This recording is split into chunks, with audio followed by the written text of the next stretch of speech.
Voltei, acho que agora vai dar certo, gente, pra gente começar. Me digam aí, viu? Se tá bom o som. Vamos esperar a doutora Manu entrar de novo. Oi, Laís. Me respondam aí, por favor, se o som tá bom.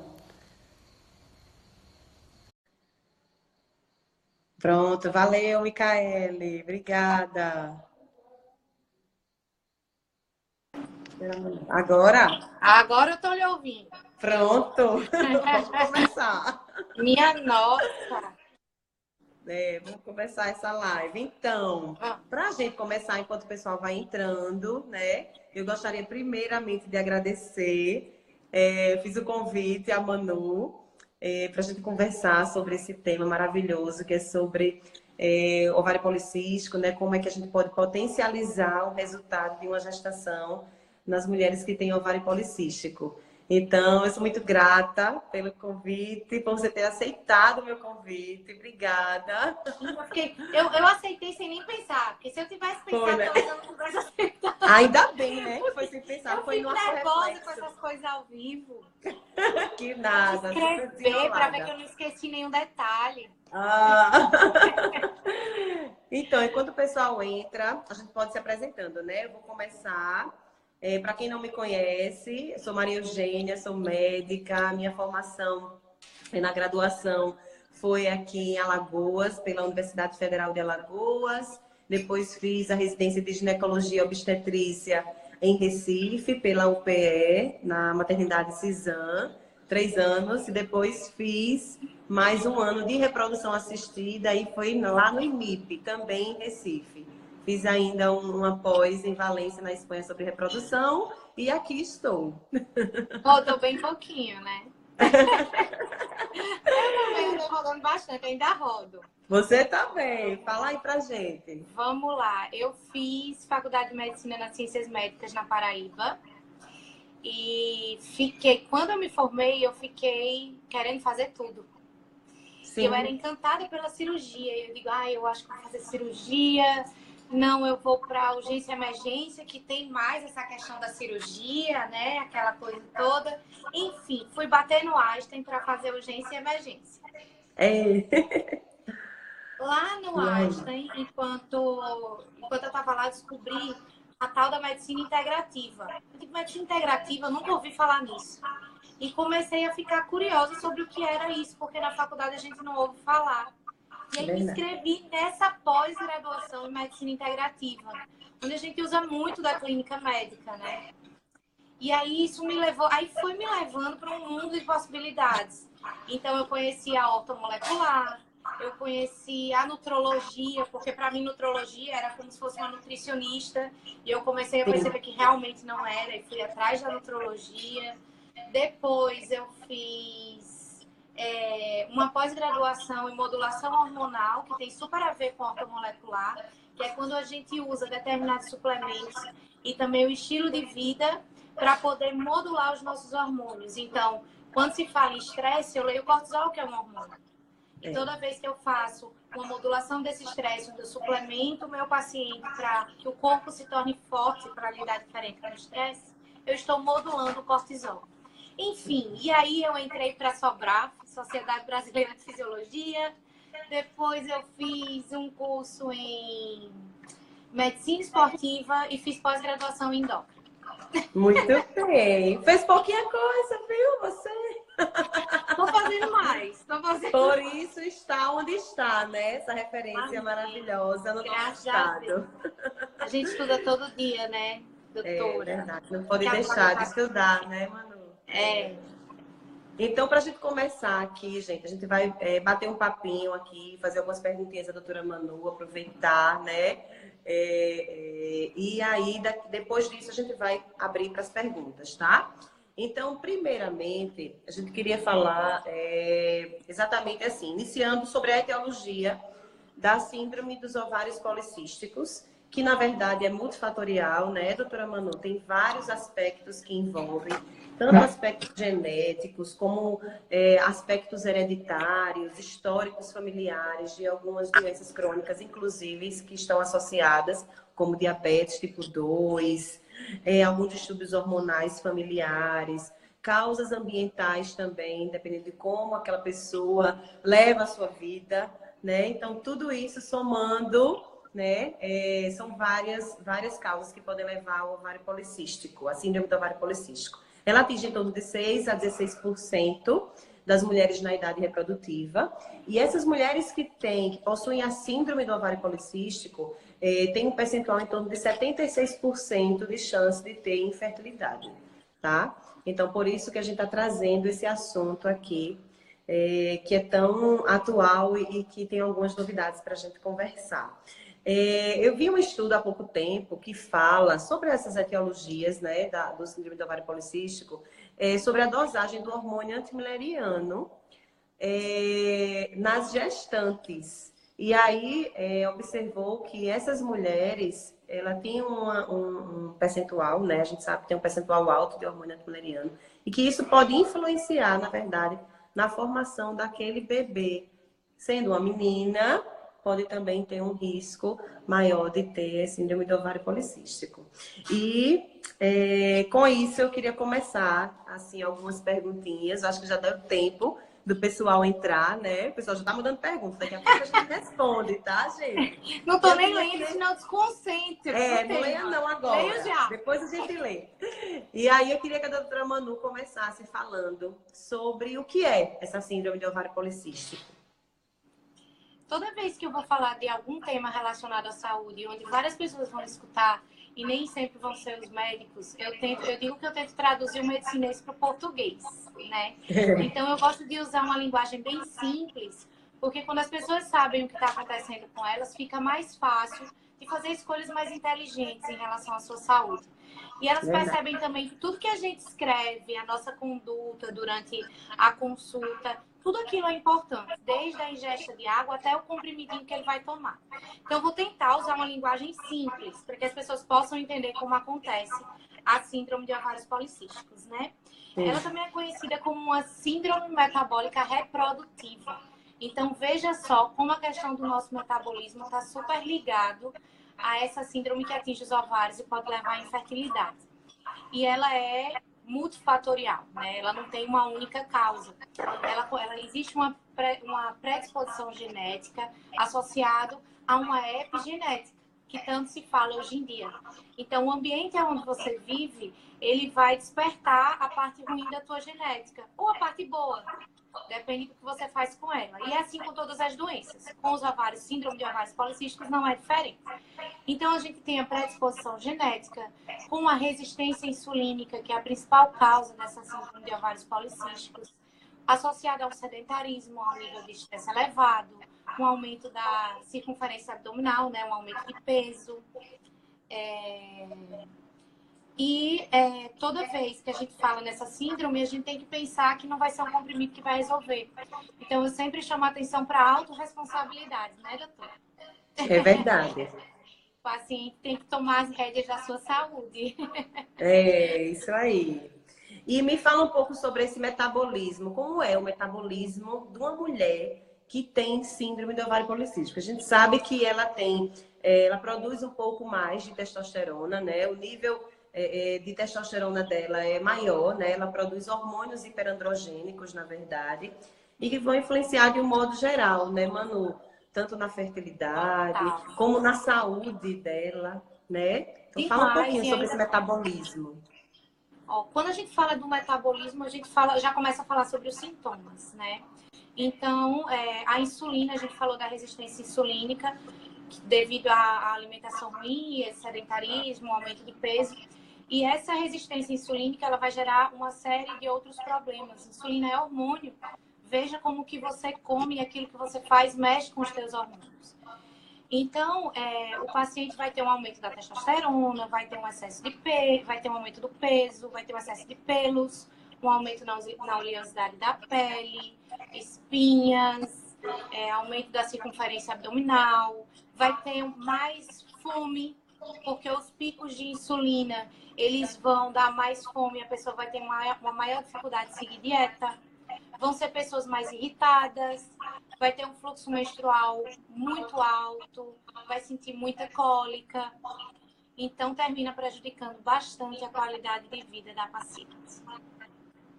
É verdade. Fora isso, nós também tem uma associação com irregularidade menstrual, né, Manu?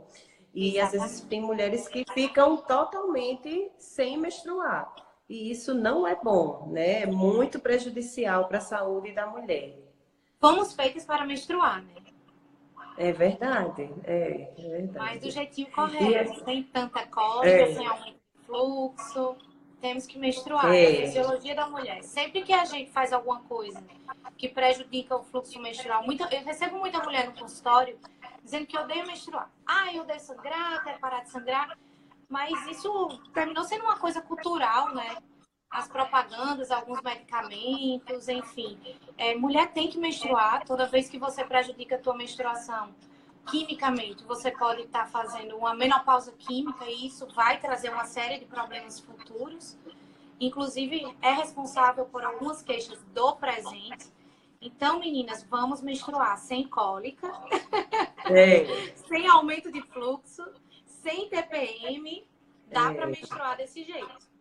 Pois é, e é quando a paciente que tem ovário policístico, que fica muito tempo sem menstruar, ela começa a ter algumas doenças do endométrio também, né? Que é aquela camadazinha interna que reveste o útero. Então, ela pode ter uma predisposição a ter mais pólipos endometriais, que é o crescimento irregular do endométrio, e até, em casos mais graves, câncer do endométrio. Por isso que é importante, nessas pacientes, a gente manter um ciclo regular.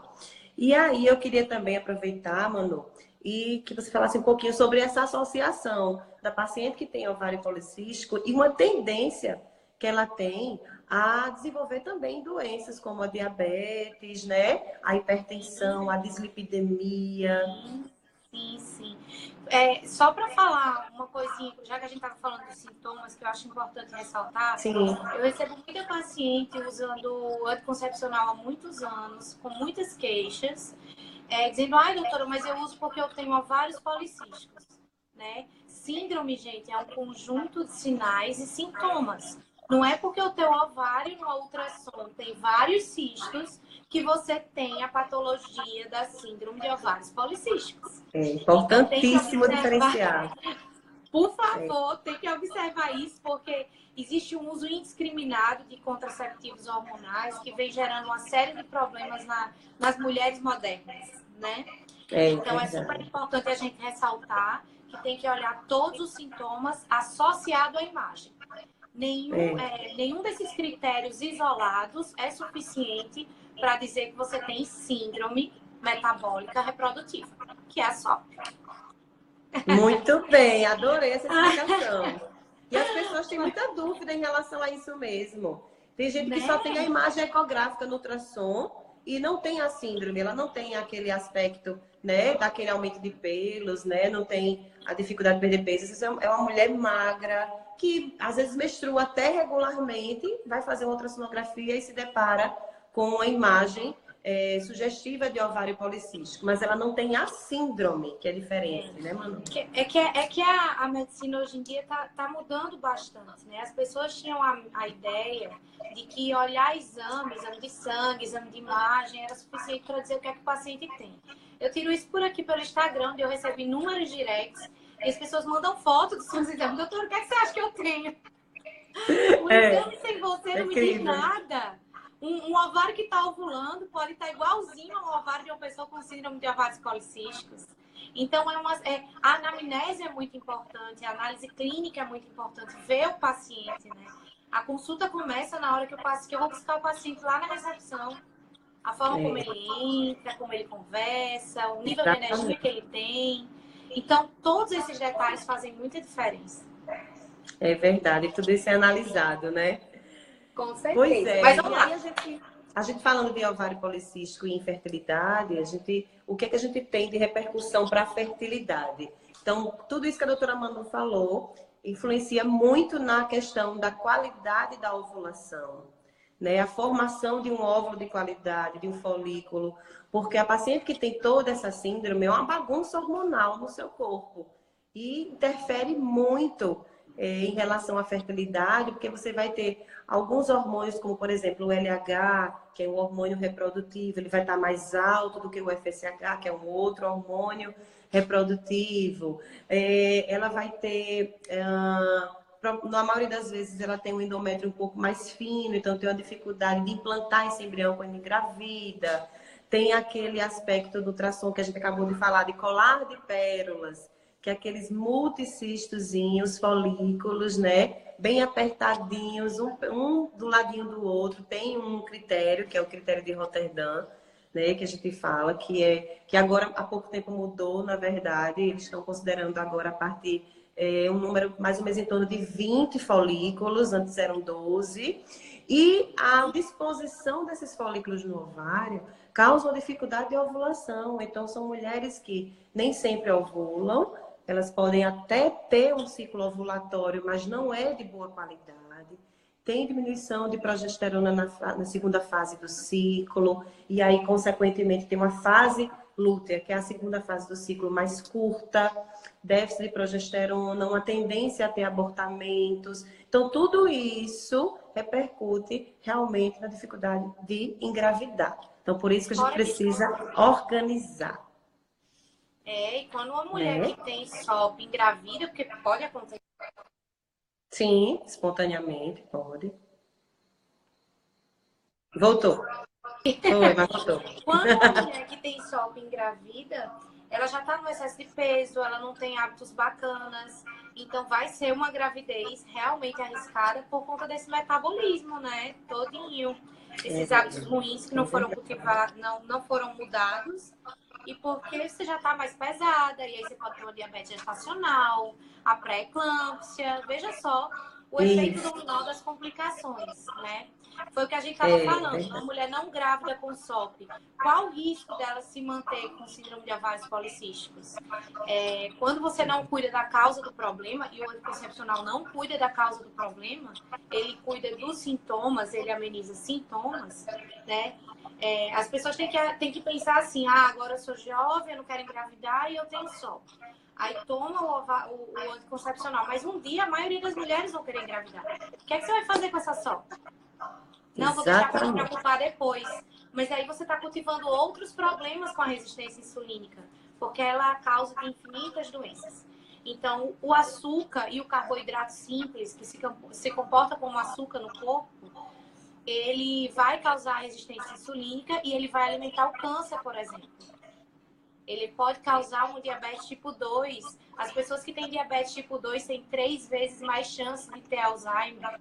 Hoje se chama o Alzheimer de diabetes tipo 3, então não é uma doença do azar.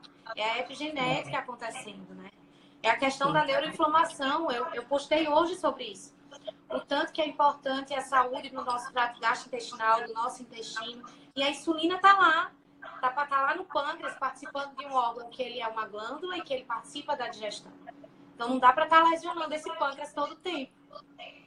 É verdade, então tem que tratar de um modo geral, né, doutora Manu? Com certeza. E aí, aproveitando esse gancho, eu queria evidenciar exatamente isso, né? Que chega muito adolescente no consultório da ginecologista, né? E identifica que tem ovário policístico, passa só o anticoncepcional, né? Mas a gente tem que cuidar, como a doutora Manu falou, de um modo geral, o estilo de vida, né? A qualidade de vida, o que você está ali se alimentando, E amo, doutora cuidado com o seu intestino. Vanessa! Beijo, nada! Tem que mandar beijo para essa mulher maravilhosa. Desculpe, e aí você está cuidando da sua fertilidade, né, Manu, no futuro, quando você cuida de todos os componentes da síndrome do ovário policístico desde a adolescência, você está levando a uma melhora da sua fertilidade no futuro. E fora que você mata vários coelhos, né? De uma vez só. Porque você está melhorando sua qualidade de vida hoje, melhorando a sua produtividade, cultivando um futuro livre de doenças. Então, veja como é importante. Você pensa em cuidar do teu ovário, mas o teu ovário não é uma coisa isolada, né? É sistêmico, é todo o organismo, é o ser humano. Então, toda vez que eu falo o que é que a doutora Manu faz? Eu não trato ninguém. Eu cuido de pessoas. Porque eu não posso olhar só para o ovário. Então, quando a doutora Eugênia me convidou para esse papo, eu digo, não, tem que participar, porque as pessoas precisam entender como a gente funciona junto, né? É Como nós verdade. somos integrados. É impossível o ser humano ter um médico ter o conhecimento do mundo inteiro. E essa união é muito importante para poder cuidar das pessoas, É, juntar os nossos exatamente. conhecimentos. Então, eu fiquei super É. lisonjeada, metida, assim. Ah, mas é isso mesmo. As pessoas têm que entender como essa interdisciplinaridade é importante, né? No cuidado da pessoa, do ser, né? Independente de a gente estar falando de infertilidade associada ou não, mas como é importante integrar mesmo.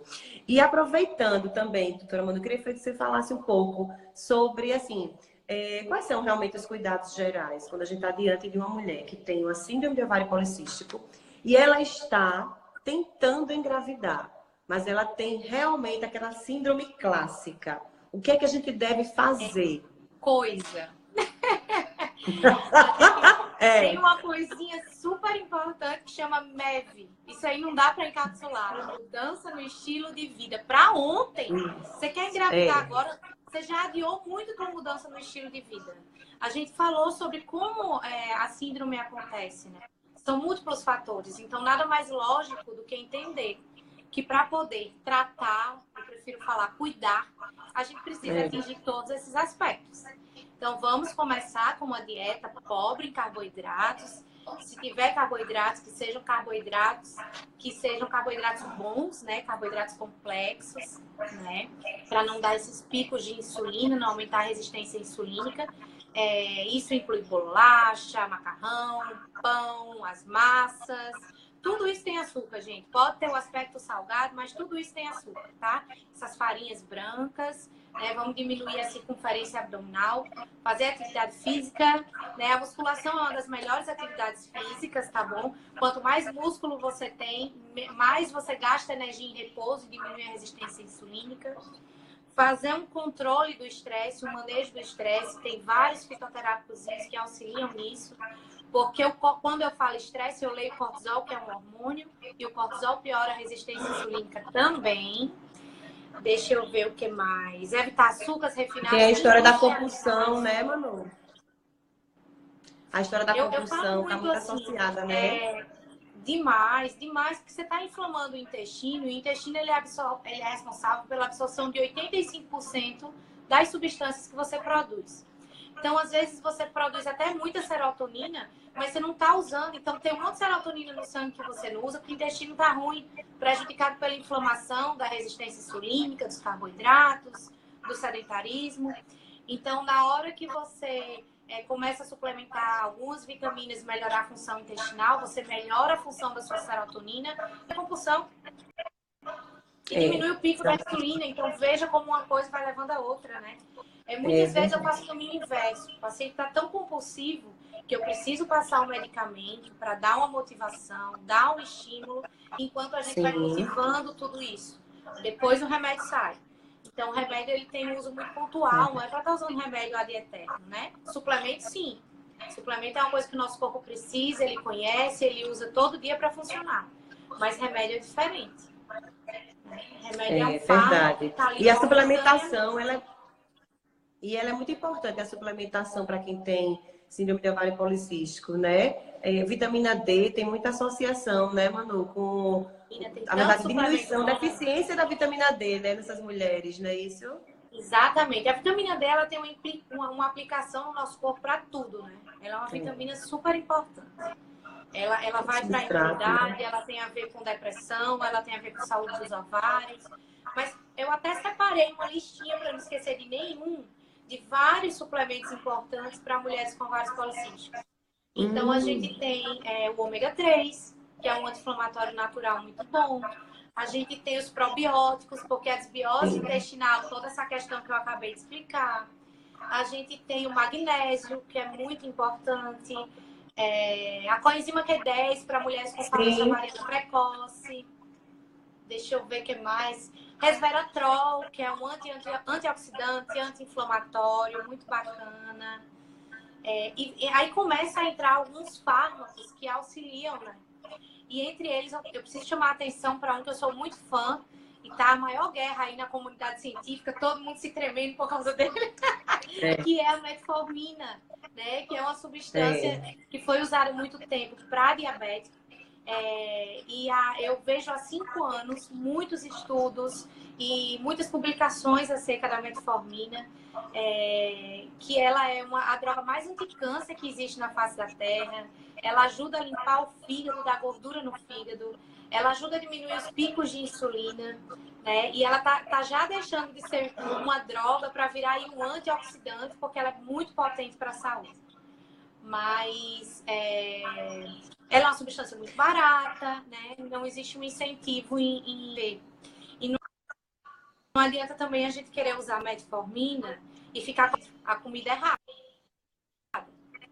Você come errado e toma metformina, você está tomando o veneno e o remédio. Não tá certo. A gente tem que tirar o veneno para potência insulínica com a medicação. Depois ela sai. Agora, chama a atenção também. E até para Tá, e até para a digestão dela, a absorção dela, né, Manu? Você tem que organizar realmente o intestino e tudo para você ter uma absorção melhor também, inclusive dessa metformina, né? E eu chamo a atenção também, doutora Eugênia, para o fato de que hoje em dia na internet a gente tem muita informação, né? E a gente ouve vários suplementos, que é natural, que não é natural. E eu também pego muita gente no consultório chegando tomando 1000 coisas que para aquela condição daquela pessoa não tá bacana. Então a gente tá aqui falando das coisas de uma forma geral. Às vezes chega o samba do crioulo doido.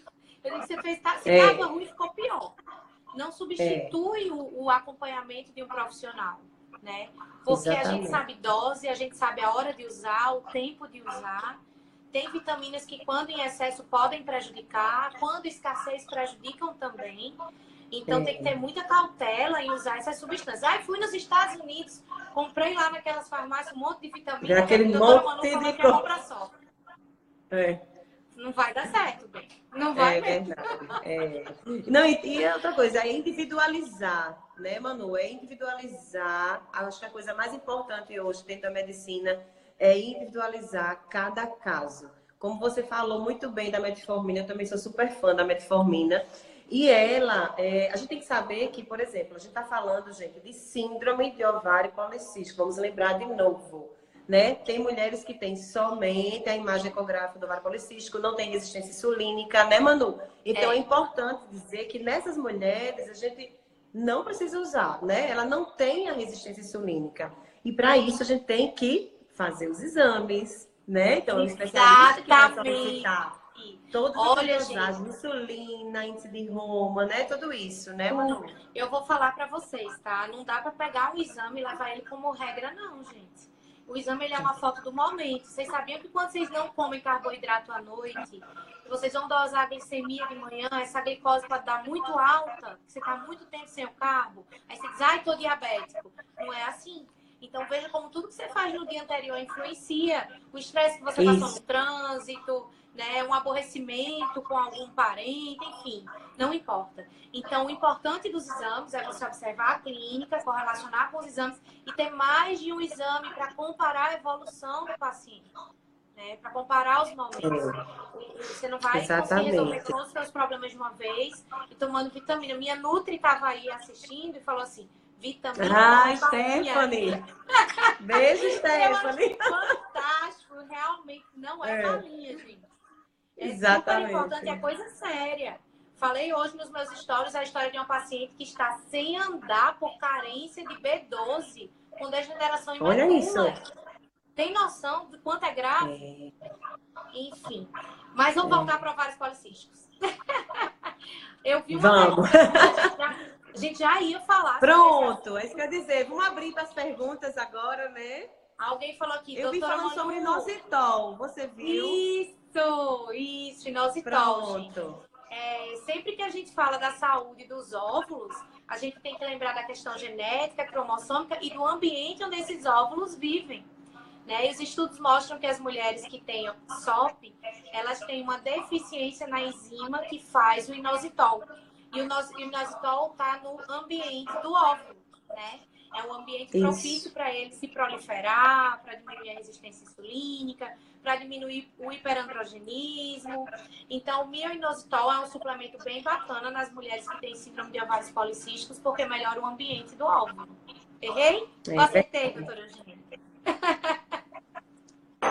Certíssima. Daiane Dantas, endometriose acontece do mesmo jeito, tá? É por conta de inflamação, é por conta de resistência insulínica. As pessoas não entendem direito como é que algumas pessoas têm endometriose e outras têm ovários policísticos. Eu gosto de comparar a nossa saúde com uma corrente de elos, onde cada pessoa tem um elo mais fraco, tá?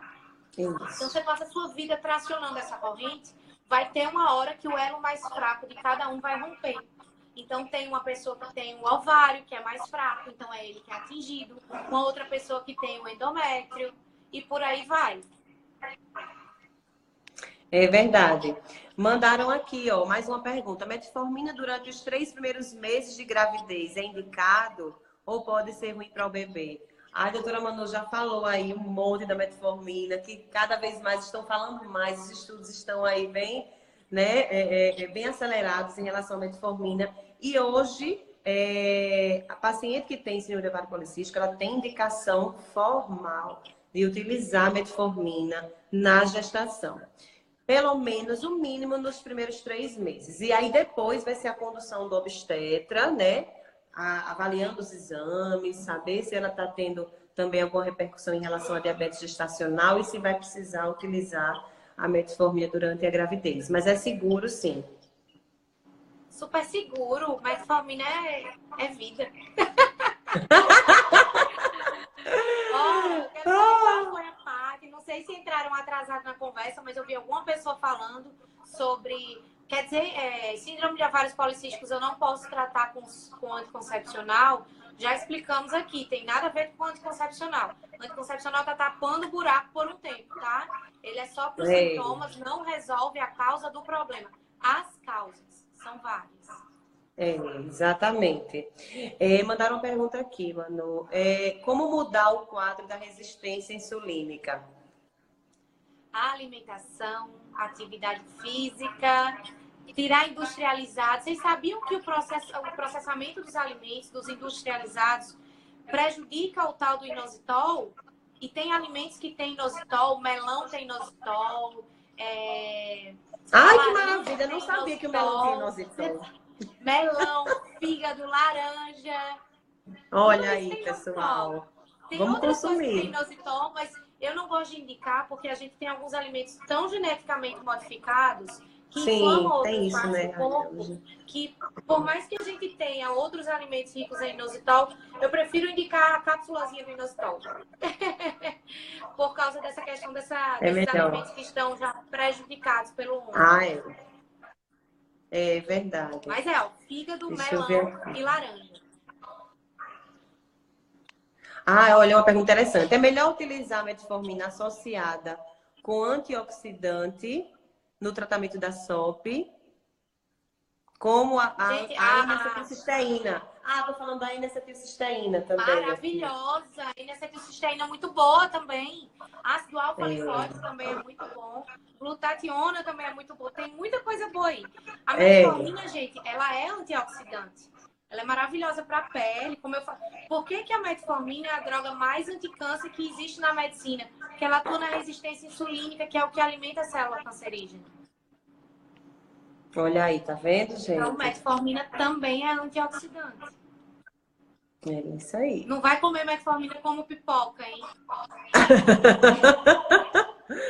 Você fala que é bom, o povo já tá tomando. Eu vi que a doutora Manu disse que é bom, já sai tomando. Olha, tá vendo? Tendo hipoglicemia no meio da rua. Não dá, não é assim. Cuidado, pelo amor de Deus, minha gente. Deixa eu ver mais assim. Melatonina. Olha, falando da melatonina. Dosagem de 5 miligramas é perigoso? Fala aí, doutora Manu. Dosagem de quê? 5 miligramas de melatonina é perigoso? Não, não é perigoso, mas você não precisa estar usando doses tão altas, né? É uma dose intermediária. Você tem que ver. O paciente começa com 3, daqui a pouco não tem resultado com 3, toma 5, daqui a pouco não tem consigo tomar 10, depois tomar 20, e aí? 20 é a última dose. É. Então, assim, muitas vezes a gente precisa resolver outros problemas para melhorar a efetividade da melatonina. A melatonina, as pessoas acham que é para o sono, e ela não resolve insônia, ela melhora a qualidade do sono já dormido, né? Então, assim, metformina não dá sono. Se você tomar de manhã, depois de se expor à luz do dia, você não vai dormir. Ela é boa para a pele, ela é boa para rejuvenescimento. Então, tem as formas de tomar as substâncias, tá? Não sai tomando Pessoal à que noite. toma também, pessoal que toma melatonina também vai pegar o celular, o computador, né, doutora Manu? Aquela Sem luz consumo. aqui, ó, Tá de jogando dinheiro noite. fora. É verdade. Tem aqui uma pergunta. Ovário policístico é um terror. Já fiz tratamento com anticoncepcional e logo após fiz tratamento com clomide, que é o indutor de ovulação, e nada de engravidar. Então, aí, os estudos hoje em dia, a Nath, viu, Nath? Olá, Nath. Para quem precisa fazer a indução de ovulação, realmente mostra uma melhor resposta associando a metformina com o indutor de ovulação. O clomide é o primeiro. Só que o clomide a gente não deve usar muito quem tem ovário policístico, porque ele faz um efeito antagônico no endométrio. Então, com o tempo, ele vai afinando mais. Então, existem outras medicações que a gente pode lançar mão no lugar do clomide para quem tem ovário policístico, mas associando a metformina. A gente vai ter melhores resultados. Sabe o que é que eu pego muito no consultório? Eu já atendi pacientes que tiveram 5 abortamentos ao longo de 10 anos. Já peguei pacientes que já fizeram várias fertilizações ao longo de 7 anos, 11 anos. Muitas mulheres com dificuldade em engravidar, porque começa pela cereja do bolo. Não adianta querer colocar um enfeite quando você não tem uma base forte. Não adianta você querer fazer uma fertilização, fazer um super investimento emocional e financeiro para fazer todo um tratamento, com um monte de expectativa e não exercer a sua responsabilidade sobre isso, que é mudar o teu estilo de vida. Não adianta, isso a gente não consegue encapsular. A gente dá um suporte para as dificuldades, para a compulsão alimentar, para a compulsão de doce. A gente ajuda, segura na mão do paciente, ajuda ele a conseguir ter uma vida mais saudável, mas não pode querer achar que, porque eu estou fazendo uma FIV, vou engravidar. Não é assim. Se você não limpar o teu organismo, se você não fizer uma base forte para esse bolo, a cereja não vai sustentar, tá? Então, não adianta sair aí querendo fertilizar não sei quantas mil vezes, você não cuida da resistência insulínica, do estresse, da atividade física, do hiperandrogenismo, da tua alimentação. Não adianta. Tanto é que às vezes tem paciente que fica meio chateado com a gente, né, Manu? Acho que com você ainda mais, quando a gente chega e diz, olha, tem que perder peso, tem que mudar o estilo de vida, né? Antes do tratamento. E as pessoas hoje em dia estão muito ansiosas, então elas querem resultado logo. Ontem. Né? Sabendo que elas têm que realmente ter a responsabilidade delas. Então, é super importante, como a Manu falou aí, cuidar dos hábitos de vida, gente. É perder peso, é atividade física regular, fazer as suplementações vitamínicas que são essenciais, individualizadas. Por isso que tem que estar com um profissional adequado. Tudo isso vai repercutir realmente no resultado de uma fertilização, como o Manu falou. Existem milhões de casos que a gente sabe que depois que perde peso, que organiza tudo isso e aí consegue engravidar, né? Então é tão satisfatório, né? Por isso que na consulta a gente sempre pergunta, e eu pergunto à mulher e ao homem, viu, ao casal, está fazendo atividade física? Quantas vezes na semana? Alimentação. Pergunto. Super importante, sabe por quê? Porque, assim, a mulher faz toda uma preparação e o homem fica achando que tudo ela tem que fazer. Pois é. Tem que lembrar que 50% do bebê vem deles, da qualidade daqueles espermatozoides, daquela genética. Então, olha aí outra pessoa falando, minha gente. Não só sou eu, ouça a Manu. Parou com essa história de que a minha mulher tá lá fazendo tratamento, tô aqui tomando cerveja, comendo bolo, Tem essa não, viu? Isso. Vão cuidar dos espermatozoides de vocês, porque existe uma série de coisas que tem que ser feita até para essa criança não ter problemas. Esse bebê que está em formação, vocês podem, com seus hábitos, com a suplementação adequada, com o suporte, uma orientação, vocês podem, entre aspas, escolher a melhor parte da genética para se manifestar nessa criança. Silenciar o DNA ruim, exacerbar o DNA, a parte boa do DNA, né? Então, vamos chamar atenção para a responsabilidade do homem nesse processo também, né? Exatamente. E principalmente essa ingesta de álcool hoje em dia, né, Manu, que tá tão grande. A gente pergunta às vezes, me perguntam, faz uso de bebida alcoólica? Faço. Social, sim, mas como é o seu social, né? Porque se o seu social for sexta, sábado, domingo e na quarta ainda no jogo, pronto, acabou-se. Na quarta tá assim de vinho de vez em quando. Só para dar uma relaxada, porque é pra semana. Pois é, mas aí, de 7 dias, bebe 4, acabou, né? Gente, então, o álcool, o álcool assim, por mais sociável e que ele seja, ele é muito inflamatório, tá? Escolhe, não vou dizer aqui para não beber, depende muito da saúde de cada um. Tem pessoas que a bebida é um veneno 3 vezes maior, mas o álcool ele afeta muito a mucosa do trato gastrointestinal e ele pode ser um gatilho para piorar uma condição genética que você tem de uma doença mais grave. Então, preste atenção nessa questão do álcool. Isso é importante demais. Demais. E transmissão de doenças, né? A epigenética fala muito disso, né? O uso do álcool, modificando a genética, você transmitindo novos genes, que na verdade às vezes você não teve, mas aí o álcool, né, juntamente com outras questões, altera e leva a mutações e você passa para os seus descendentes. Sabe um detalhezinho importante, falando aí dos homens e dos espermatozoides? O excesso de café pode prejudicar a quantidade de espermatozoides no sêmen e dificultar a concepção. E café é uma bebida boa. Pois é. Mas não dá pra estar tomando toda hora. Eu conheço homem que toma 8 cafezinhos assim, ó, por dia. Não dá certo. O dia todinho, né? Meu marido gritou lá de dentro. Oi?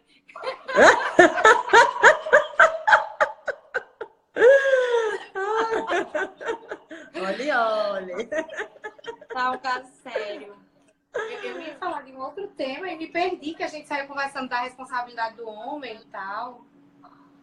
Estão perguntando se a síndrome ovário policístico pode causar aborto de repetição. Pode, por todas essas questões que a gente... É abortamento de repetição, a associação de síndrome de ovário policístico com abortamento de repetição. Pode sim, diante de tudo que a gente já conversou aqui, qualidade de óvulo, né? Diminuição de progesterona, a própria resistência insulínica por si só já pode levar a um aumento comparando a mulher que tem com outra mulher que não tem. Então, é uma das coisas que a gente tem que investigar quando a gente está diante de uma mulher que tem abortamento de repetição. Doutora, fale sobre a cirurgia para tratar o ovário. Eita! O dreaming ovariano.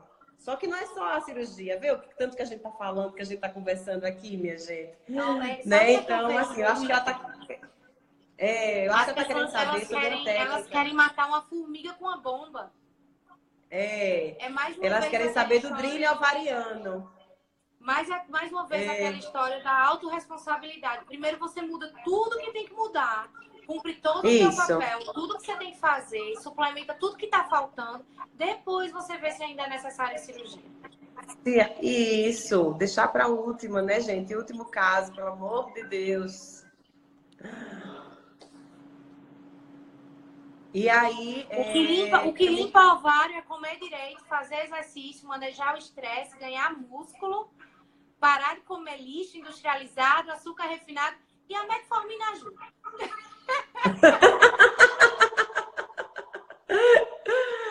Ô, Manu, gente, e aí, assim... Uma coisa que é importante quando a gente falou sobre a mudança no estilo de vida e que alguns pacientes se chateiam quando se fala nisso, a gente sabe que não é fácil, tá?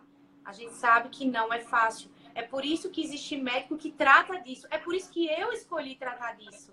Porque é difícil, tá? A gente vive num ambiente de muita ansiedade, Todas as reuniões são ao redor da comida. A gente chega em casa tarde. Veja, hoje, eu saí da minha casa às 5h30 da manhã, cheguei quase na hora da live. Ainda tô com a roupa do que eu comecei a trabalhar logo cedo, né? E como é que eu vou manter esse nível de energia? Eu falei assim em todas as consultas.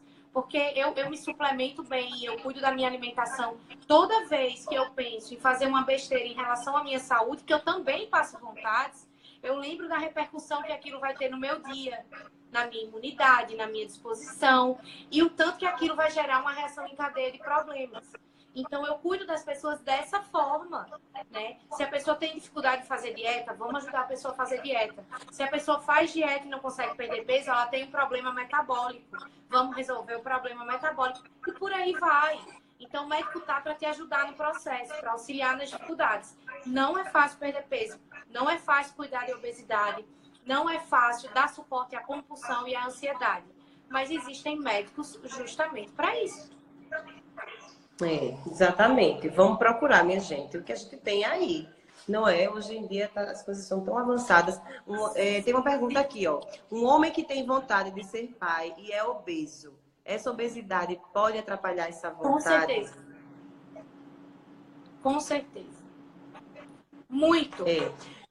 Existem muitos trabalhos já hoje em dia, minha gente, inclusive tanto em relação à idade do homem, porque até pouco tempo atrás achava que o homem, claro que ele pode, né, ser pai com 70 anos, mas tudo muda. Qualidade do espermatozoide relacionado à idade, à qualidade e estilo de vida, né? Se é sedentário, se pratica atividade física, se cuida da alimentação.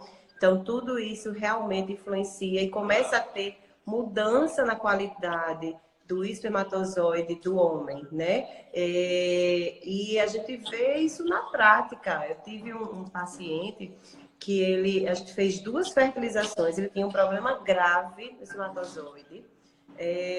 O casal estava até cogitando a possibilidade de fazer uma fertilização com banco de sêmen. E aí ele fez, não, doutora Eugênia, eu vou perder peso.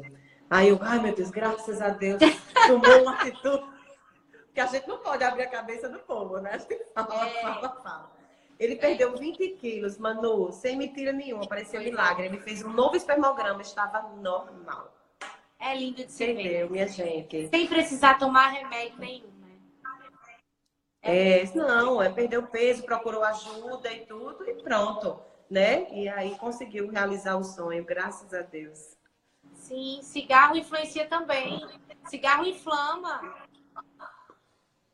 Super inflamatório, veneno, para quem tá perto, para quem tá fumando.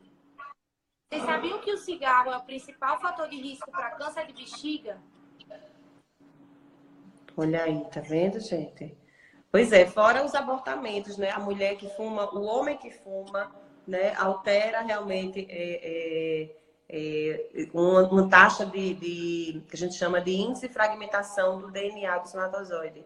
Então, isso leva realmente a qualidade embrionária ruim, podendo levar a causa de abortamento. Porque muita gente que procura a gente no consultório também por conta de abortamentos, nunca pensa no fator masculino, só pensa que a culpa é da mulher. A mulher engravida e perde o bebê e acha que a culpa é só dela. Né? Então, a gente tem que investigar o casal como um todo, sempre, minha gente, sempre. Outra coisa que alguma coisa, defeito no tubo neural, quanto tempo devo tomar ácido fólico antes de engravidar. Gente, a preparação para engravidar, no último congresso que eu fui, eu vi que era por 6 meses. Se dá para você se organizar durante 6 meses para engravidar, ótimo. Né? E hoje em dia não se usa ácido fólico, tá, pessoal? O ácido fólico, ele tem que passar 2 vezes pelo fígado para ser metabolizado e se transformar na sua forma ativa, que é o metilfolato.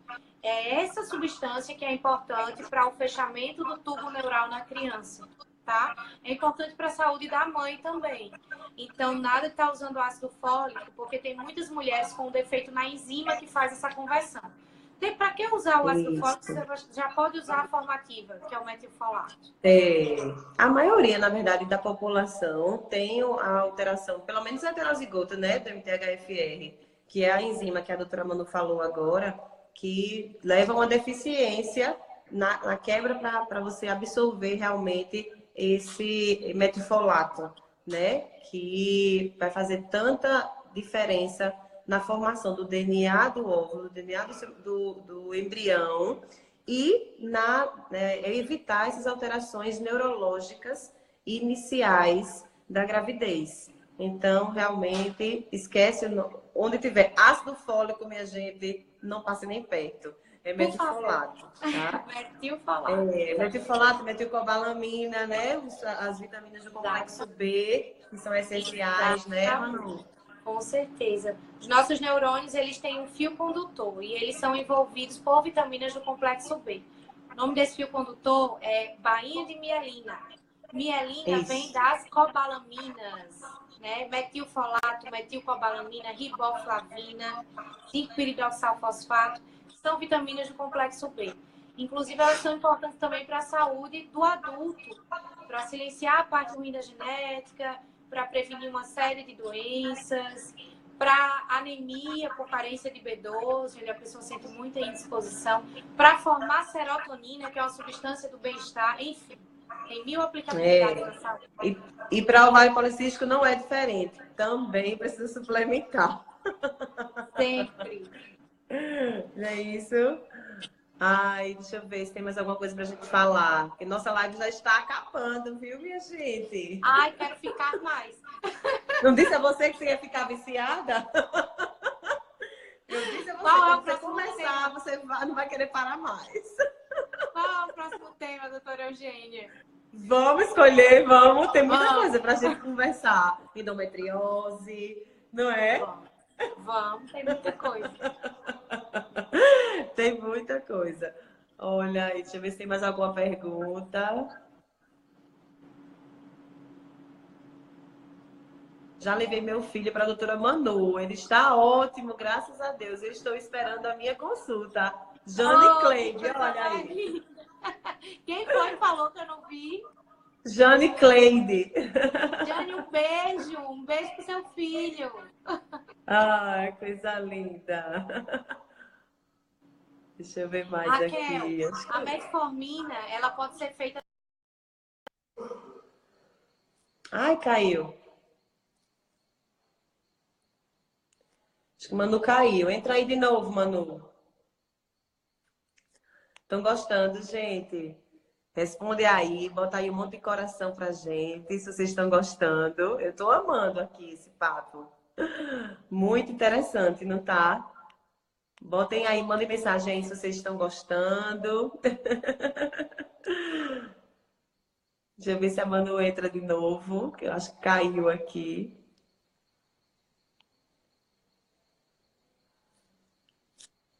Vamos esperar ela entrar aqui de novo. Mandar um convite. Tá, vou pedir. Deixa ela voltar, viu, Raquel? Vou pedir para ela falar sobre a metformina e o estômago. Tem gente mesmo, tem muita gente que tem uma intolerância gástrica, tanto estômago como intestino, relacionada à metformina.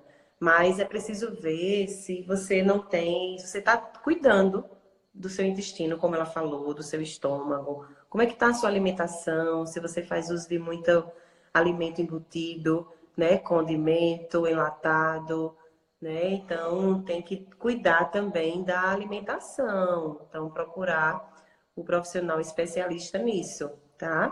Pode ser apenas algum desajuste aí em relação à alimentação, mas deixa ela chegar que eu vou pedir para ela entrar, ela falar sobre isso, tá? Manu, cadê você?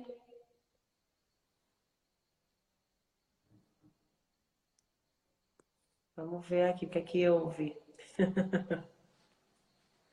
Tem uma pergunta ali, ó. Doutora, ansiedade atrapalha engravidar? Atrapalha. Não é, a ansiedade sozinha, ela não é um motivo, vamos dizer assim, uma causa de infertilidade. Mas ela é associada com a dificuldade de engravidar por algum diagnóstico, ela pode realmente dificultar. Cadê a Manu? Será que descarregou o celular dela e que ela não entrou? O que é que houve?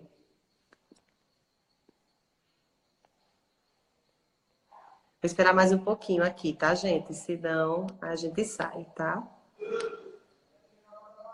Pode ter acabado a bateria do celular dela, não sei, porque vocês viram que ela disse que estava trabalhando o dia todo, veio direto, praticamente direto para a live, né? Deixa eu então responder algumas perguntas aqui que o pessoal mandou para mim. Deixa eu ver. Doutora Eugênia, fale. Ô, Ana Carla, beijo, viu? Fale sobre a relação da SOP com a falha de implantação embrionária na FIV. A gente falou, né? São coisas relacionadas tanto à alteração de receptividade endometrial, presença, quando você está na presença da resistência insulínica. Existem algumas substâncias que a paciente que tem síndrome de ovário policístico, ela produz em relação a esses receptores. Então, a gente tem que alinhar tudo. Tem que ter a mudança do estilo de vida, a perda de peso, as suplementações necessárias, o uso da metformina para paciente que tem a resistência insulínica. Então, é um conjunto de fatores que a gente precisa trabalhar. Hoje,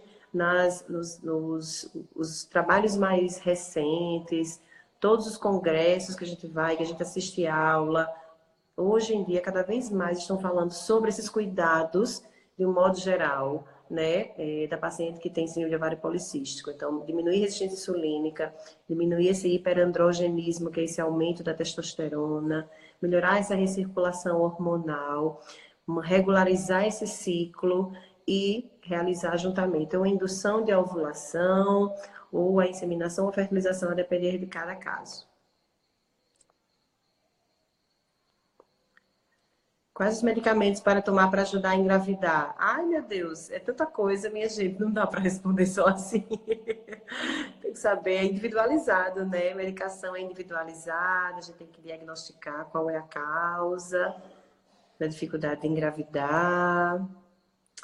Doença congênita tem ligação com a falta de suplementação? Pode, sim. Existem vários tipos de doenças congênitas, né? Mas existem algumas que também têm relação com a falta de suplementação, sim, tá?